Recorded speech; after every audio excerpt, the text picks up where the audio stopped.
kitab Syawariqul Anwar dan di dalam kitab Al-Husunul Mani'ah dijelaskan ada seorang soleh, tempatnya di Baghdad, namanya Al-Qadhi Abdullah Al-Baghdadi. Namanya siapa? Al-Qadhi Abdullah Al-Baghdadi, terkenal orang soleh. Beliau bercerita, suatu saat saya melihat Rasulullah Shallallahu Alaihi Wasallam di dalam mimpi. Azan ya, ya dengerin azan dulu lah. Dengerin azan, aduh. Nanti setelah azan diterusin. Ini musola yang dekat ini azan nggak? Ada azan nggak? Kalau azan cepat dimulai. Kadang azan, kadang nggak. Oh ini ada Pak Banser itu ya, Masya Allah. Halo Pak Banser. Halo Pak Banser. Maaf tadi saya nggak tengok ke sana, ada Pak Banser di sana juga kan.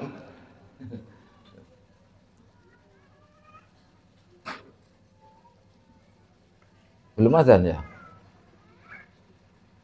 Azan nggak? Kalau nggak azan saya teruskan. Kalau azan biar saya dengarkan, kita dengarkan menjawab azan. Nggak ada? Nggak ada, ya sudah. Sing azan lagi mengunjungi, alhamdulillah. Nah, saya teruskan. Wali ini namanya Al-Qadhi Abdullah Al-Baghdadi. Beliau bercerita suatu saat saya bertemu dengan Rasulullah, bermimpi bertemu dengan Rasulullah Shallallahu Alaihi Wasallam. Ketika melihat Rasulullah itu mukanya pucat, sedih banget, sangat-sangat sedih. Tidak biasanya Rasulullah itu kan wajahnya berseri-seri, penuh senyum. Kalau dilihat itu menyenangkan hati. Nikmat yang terindah di dunia adalah nikmat ketika kita melihat Rasulullah SAW. Ketika kita bisa melihat Rasulullah itu nikmat yang paling agung. Tidak bisa dibandingkan dengan kenikmatan yang lain di dunia apapun jenisnya. Kalah. Tetapi waktu itu malam saya bermimpi ketemu Rasulullah, melihat Rasulullah itu sedih sekali, pucat mukanya. Lalu kata beliau, saya tanya, ya Rasulullah, kenapa engkau mukanya pucat sekali, tidak seperti biasanya, kau terlihat sedih, sedih sekali, kenapa? Namanya sebagai umat Rasulullah, pewarisnya Rasulullah, penerus Rasulullah, melihat Rasulullah seperti itu, akhirnya bertanya, kenapa ya Rasulullah kok engkau sedih sekali? Rasulullah menjawab, iya wahai Abdullah, saya sedih. Tahukah kau, hari ini, malam ini ada 1.500 orang dari umatku meninggal dunia. Hari ini ada 1.500 orang meninggal dunia. Dari umatku hanya 2 yang sampai akhir hayat tetap jadi umatku, alias menjadi husnul khotimah. Yang 1498 jauh dariku, su'ul khotimah. Na'udzu, bandingannya 1.500. Itu hanya 2 yang matinya mati alal iman, membawa iman. 1498 matinya tidak membawa iman. Ini yang menjadikan Rasulullah sedih, karena Rasulullah sayang sama umatnya, tidak ingin umatnya masuk neraka. Inginnya Rasulullah semua umatnya masuk surga, mati husnul khotimah. Maka kalau bandingannya 1498 tidak mengikuti Rasulullah, ini kan musibah. Itu yang menjadikan Rasulullah sedih. Lalu wali ini bertanya, kalau memang begitu ya Rasulullah, terus bagaimana menurut engkau kiat-kiat supaya menjadikan kita ini dan orang-orang yang banyak maksiatnya, banyak dosanya, nanti kalau meninggal dunia bisa husnul khotimah, termasuk bagian dari umatmu yang nantinya masuk surga. Gimana kiat-kiatnya ya Rasulullah? Ampuh. Yang ditanyakan kepada beliau, meskipun dia banyak maksiat, banyak dosa, tapi nantinya akhirnya sebelum meninggal dunia dan mengakhiri hidup di dunia dengan husnul khotimah. Dilanjut betul. Pengen nggak? Pengen husnul khotimah? Ini dari Rasulullah. Rasulullah menjawab. Jawaban Rasulullah itu langsung saklek. Beliau menjawab, wahai Abdullah, ambillah kertas ini. Ambillah kertas ini. Lalu kau baca. Kalau sudah dibaca, kau kasih tahu kepada yang lain, ajarkan. Kepada siapapun kau berpindah dari tempat satu ke tempat lainnya, kasih tahu ini, kasih tahu, kasih tahu. Ini dalam mimpi. Dalam mimpi. Kasih tahu. Kalau kau bisa mengamalkan dan dikasih tahu kepada orang lain, maka itu jalan yang saya sampaikan kepada umatku yang menjadikan nanti husnul khotimah. Walaupun banyak dosa, walaupun banyak maksiat. Nah sekarang kita ini merasa banyak dosa enggak? Merasa banyak maksiat enggak? Oh, orang merasa tok dosa tok, dosa tok, salah tok. Wong ketemu karo ketemu nyapa be melengos, sedulur karo sedulur be ora akur, tukaran bae gara-gara warisan, gara-gara duit, gara-gara jabatan, gara-gara macam-macam. Ya Pak ya? Tidak. Poret. Dosa. Tetapi kalau kita tahu bahwa itu adalah dosa dan maksiat kepada Allah, tetapi kita selalu nyambung dengan Rasulullah, insya Allah nanti kita akan ditemukan jalan, ditunjukkan jalan oleh Rasulullah yang nantinya kita mati membawa iman husnul khotimah. Sudah tahu? Belum kan tadi? Ambil kertas, baca, diamalkan dan ditularkan, diajarkan kepada siapa saja. Kalau kau dari tempat ini ke tempat sana, kasih tahu. Dari tempat satu ke tempat lainnya dikasih tahu.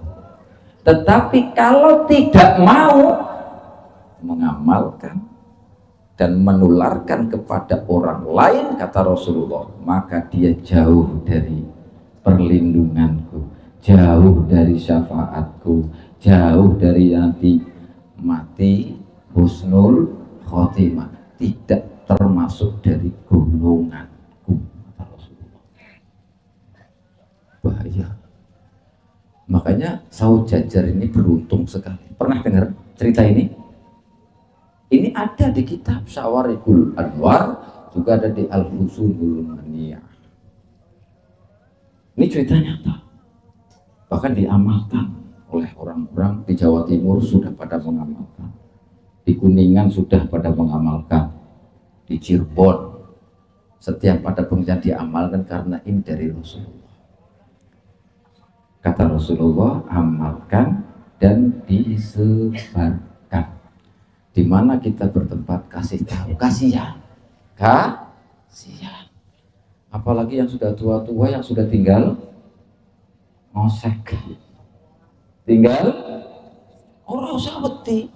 Saya ngadiri pengajian bakal dadi husnul khotimah. Untung apa untung? Makanya sing ora hadir wes rugi.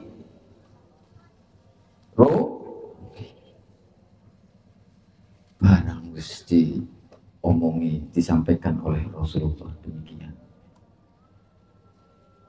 langsung tangi dari tidur pagi terjaga, kaget kok diimpikan oleh Rasulullah seperti ini. Ini benar, Rasulullah itu memikirkan kita, bagaimana umatnya agar semuanya husnul khotimah. Tapi kita kadang-kadang ngeyel, nggak mau.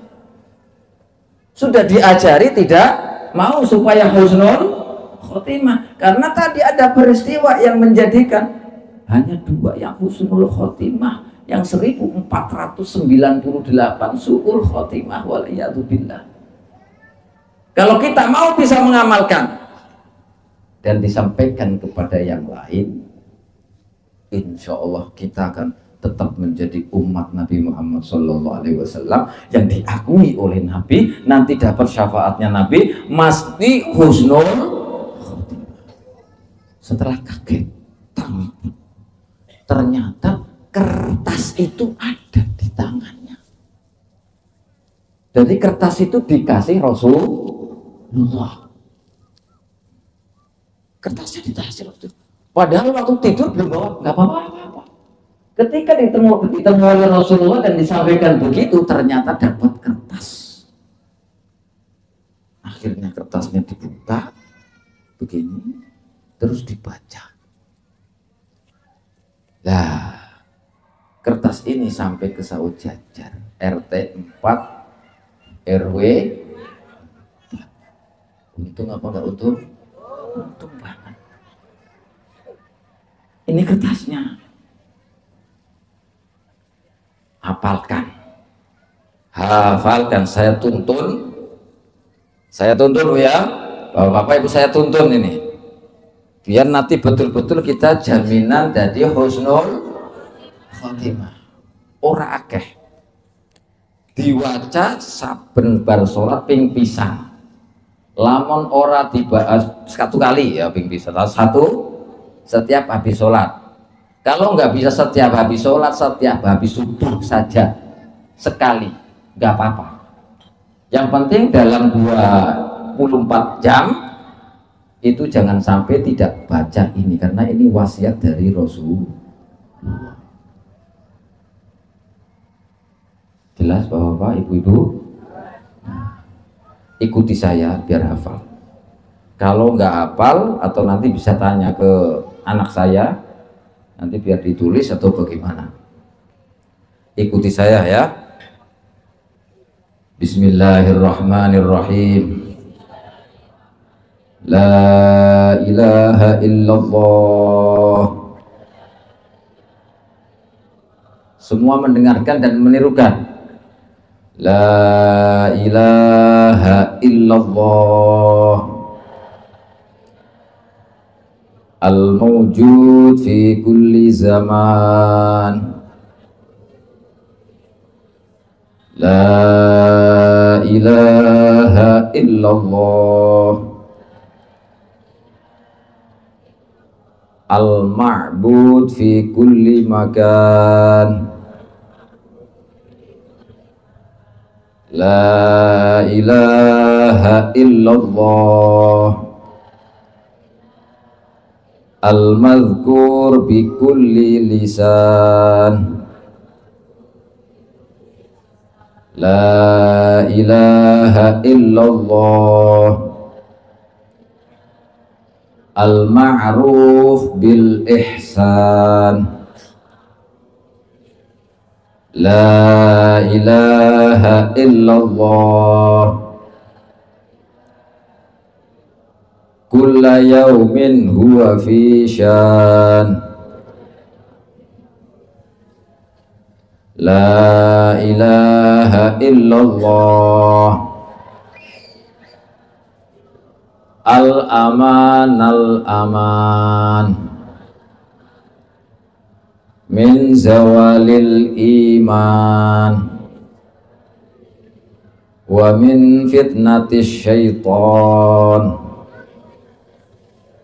Ya qadimal ihsan, kam laka alaina min ihsan. Ihsanukal qadim. Ya Hanan ya Mannan, ya Rahim ya Rahman, ya Ghafur ya Ghaffar. Ighfir lana warhamna wa anta khairur rahimin. Wa sallallahu ala sayyidina Muhammad wa alihi wa sahbihi wa sallam.